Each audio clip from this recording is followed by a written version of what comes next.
Oui, bonjour. Vous êtes député national réélu, vous êtes les Wazalendo. Mais l'opinion se pose la question, vous en tant que député national, pourquoi vous continuez toujours à défendre les Wazalendo? Merci beaucoup pour la question. Je voudrais d'abord préciser que les Wazalendo viennent du mot Uzalendo. Uzalendo, c'est un état d'esprit. Un état d'esprit. Muzalendo, on ne devient pas Muzalendo qui veut. On est Muzalendo puisqu'on a envie, on aime protéger son pays. On est prêt à se battre, à se sacrifier pour son pays. Et le mot Muzalendo veut dire tout simplement patriote. C'est lui qui défend par tous les moyens et contre vents et marées son pays. Et donc, nos frères, nos jeunes frères et nos papas qui ont choisi de prendre les armes pour défendre le pays, nous les appelons des vrais patriotes et nous, en tant qu'élus, nous avons le devoir et l'obligation de les soutenir. De les soutenir contre vents et marées. Ceux qui les combattent, nous combattent. Ceux qui les défendent, nous défendent. Ouais. Voilà pourquoi nous continuons et nous continuerons à défendre les Wazalendo. Dans les médias, même dans les réseaux sociaux, nous avons appris que les Wazalendo qui sont au niveau d'Uvira avaient résisté à la corruption proposée entre guillemets par l'ancien président. Comment avez-vous réagi quand vous avez appris cette nouvelle? Oui, je voudrais vous dire que le principe de Wazalendo, c'est d'abord l'intégrité. Oui. Au départ, on les appelait des Maïmaï. Un Maïmaï, quand il va au combat, il est interdit de toucher les biens d'autrui, de voler, de violer et de faire tout ce qui peut être une insulte à nos ancêtres. Oui. Et donc, lorsque l'ancien président Kabila, puisque c'est de lui qu'il s'agit, envoie de l'argent pour corrompre les Wazalendo, c'est comme s'il était en train d'insulter nos ancêtres. Ceux-là qui nous donnent la force de nous battre même contre les armes sophistiquées. Et donc moi, je ne peux que acclamer nos frères Wazalendo de Uvira qui ont renvoyé les bergers à la bergère en disant « Kabila, tu nous as fait assez de mal. Nous ne pourrons plus te suivre et nous ne pouvons pas prendre de ton argent. » J'envoie le même message au journal à Bateli, Congo Research Group, et les autres qui font de la propagande néfaste, nauséabonde, en Europe, en Amérique, en Afrique, au sein des institutions des Nations Unies, contre les Wazalendo, en les présentant comme un danger pour la RDC, un danger pour l'Est, un danger pour la paix dans la région. Je leur dis que votre complot a été déniché. Vous saviez, vous croyez que vous allez nous mener une guerre éclair, comme ça a été à l'époque de 1996, où vous avez fait 6 mois pour conquérir le pays. Vous avez oublié que nous avons tiré des leçons du passé. Et que de ces leçons-là, nous avons appris à nous prendre en charge. Nos enfants, nos frères, nous les avons sensibilisés. Ils ont été à l'écoute et ils ont pris les armes. Jour après jour, durant 3 ans, pour un combat que vous aviez planifié pour 6 mois, durant 3 ans, vous avez fait que la distance de Bunagana jusqu'à Goma, et malgré l'appui inconditionnel et pharaonique que vous recevez de multinationales et de grandes puissances. Donc, je dis ceci à tous les Congolais qui aiment ce pays, tous les Congolais qui pensent que ce pays ne doit pas être divisé, qui doit rester indivisible, comme nous l'a laissé Lumumba, comme nous l'a laissé Mobutu, comme nous l'a laissé Laurent Désiré Kabila et Etienne Tshisekedi. Nous devons nous ranger derrière les Wazalendo. Nous devons les soutenir, les donner le moyen nécessaire. Et je relance ce message auprès du chef de l'État. Les grands Muzalendo de Wazalendo que nous connaissons. Lui qui a été le premier à reconnaître la valeur de ces Wazalendo. Lui qui a été le premier à se dire qu'il faut les soutenir, les réorganiser, qu'ils puissent continuer. Les Wazalendo aujourd'hui, j'ai fait 2 mois sur le front. À leur côté, j'ai senti les besoins d'une réorganisation. J'ai senti aussi la disponibilité des Wazalendo d'être réorganisés. Je demande donc au chef de l'État de pouvoir engager les chefs d'état-major général des forces armées, d'engager les ministres de la Défense pour qu'on puisse entrer dans la réorganisation des Wazalendo afin qu'ils soient encore plus efficaces qu'ils le sont aujourd'hui. Je vous remercie. Honorable, quand même, un message à tous les Congolais qui vivent dans la ville de Goma, à Bukavu, surtout à ceux qui pensent qu'on les a abandonnés par les élus nationaux, un message d'apaisement, d'espoir. À mes concitoyens, à mes frères, à mes sœurs, à mes mamans qui sont dans la ville de Goma, qui sont autour de la ville de Goma, qui sont dans les territoires conquis par l'ennemi, j'ai dit ceci. Nous ne pouvons pas nous retrouver tous dans la ville, puisque pour que les gens soient libérés, il faut qu'il y ait des gens qui sont libres. C'est pour cela que nous ne sommes pas avec vous physiquement, mais dans le cœur, nous sommes avec vous.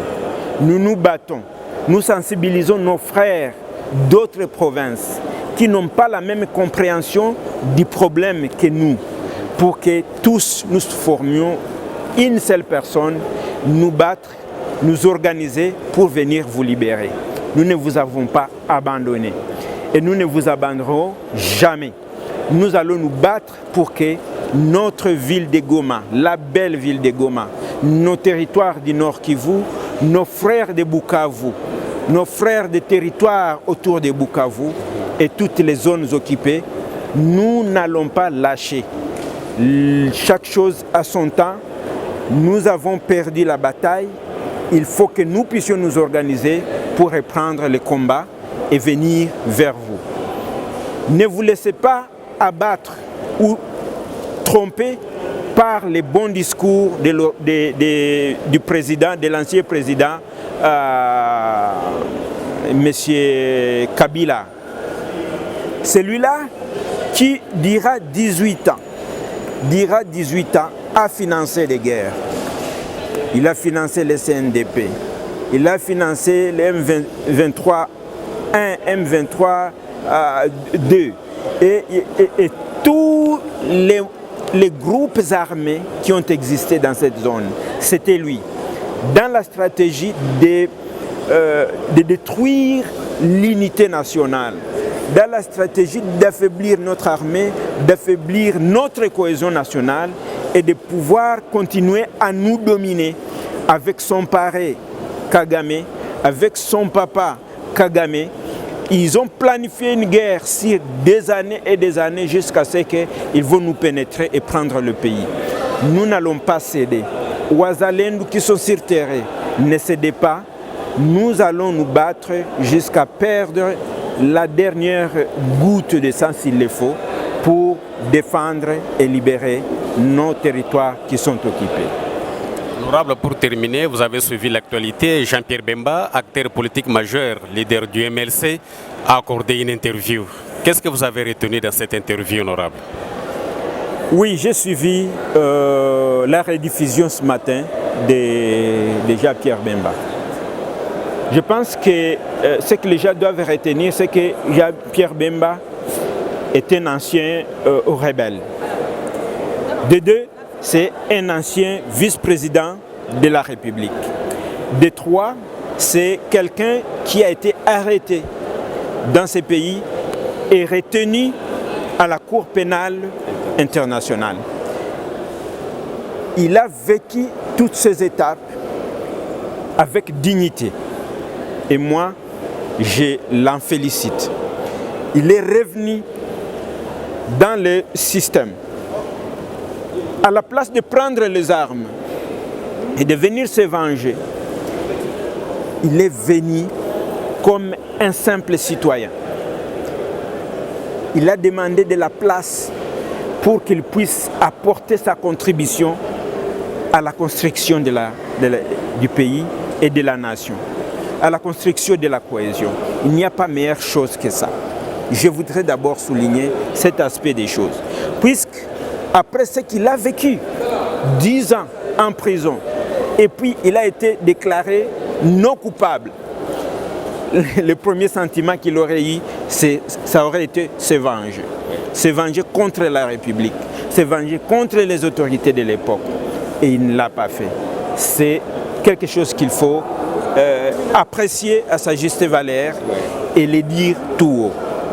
Maintenant, il a parlé de ce que nous vivons aujourd'hui comme difficulté. J'ai retenu qu'il a indexé 3 catégories de personnes. D'abord, l'ancien président Kabila comme organisateur de tout ce que nous vivons aujourd'hui, et je venais de l'affirmer tout à l'heure, et donc je confirme ce que Bemba dit. Tout ce que nous avons vécu pendant 30 ans, ce sont les mêmes personnes. Et Kabila a été un des acteurs majeurs, si pas l'acteur principal de la scène pour la destruction systématique, programmée de notre cohésion et de notre pays. Il a parlé de Katumbi.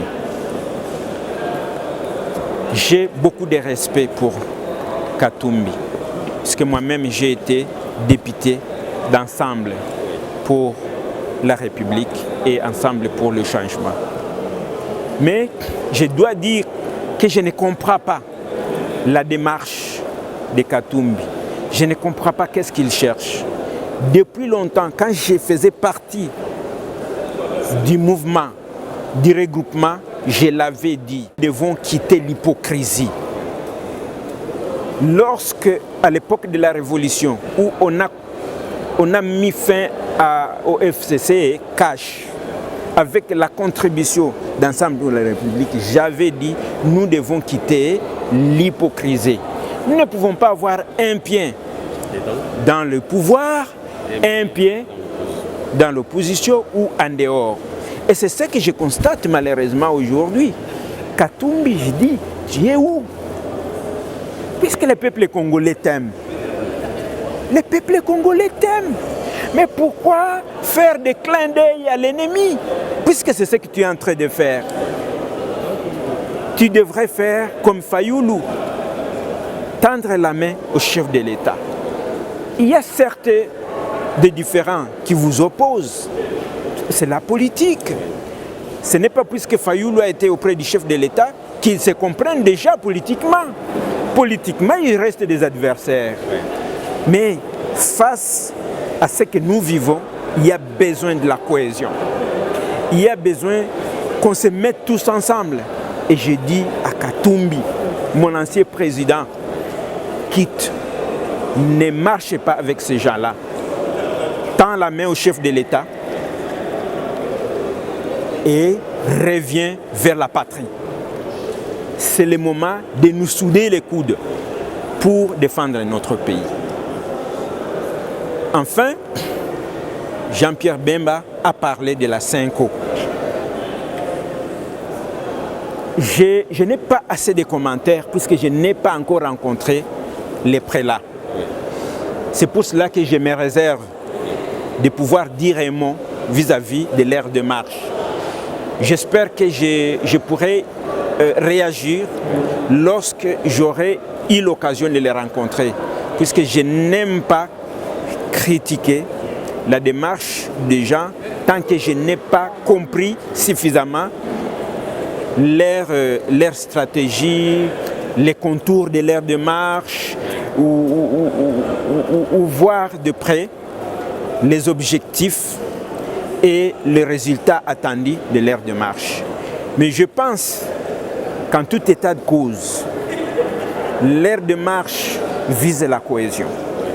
Leur démarche vise la cohésion, leur démarche vise à mettre fin à la guerre et tout ce qui va dans le sens de nous mettre ensemble, de mettre fin à la guerre, moi je soutiens.